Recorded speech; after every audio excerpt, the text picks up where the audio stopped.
EU fury, true extent of UK's awful Brexit negotiators' progress revealed. The joint EU-UK progress report claimed crucial work had been done on a number of disagreements had been addressed in customs, sales tax and nuclear materials. However, the report also highlighted other disputed areas remain unsolved. While Britain insisted the report represents an important step forward, Michel Barnier, the European Commission's chief Brexit negotiator, encouraging Westminster to step up talks on the Irish border because serious divergencies remain in the thinking of both parties. Careful analysis of the 117-page document reveals just how unsuccessful both sides have been trying to agree on a number of serious issues as the EU's October deadline to conclude the withdrawal agreement looms. Westminster and Brussels have agreed on another 2,518 words out of the withdrawal treaty's 49,049 to 5%, since the draft document was made public in February.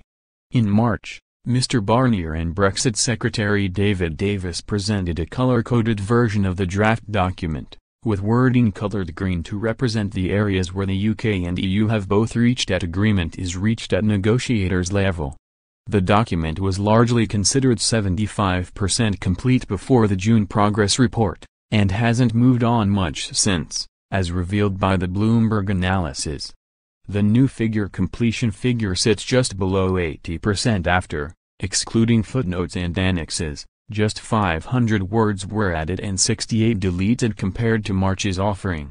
Many of the changes represent only small tweaks of language and the inclusion legal clarifications to the EU's previous offering just 3 months before.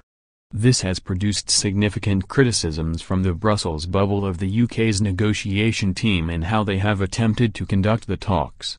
One EU diplomat described Britain's effort as awful, describing their strategy as all speeches but no actual substance.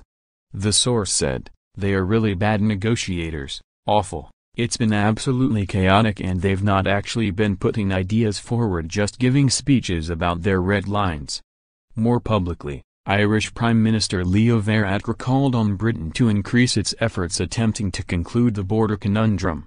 He said it was only Britain's own red lines preventing the post-Brexit relationship moving forward and a no-deal scenario is more likely than it was a few months ago.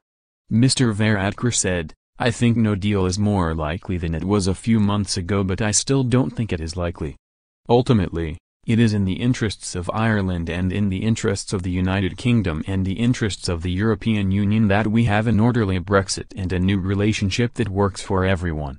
That's what we are going to do over the next couple of months, really try to intensify our efforts to come to a withdrawal agreement," he added.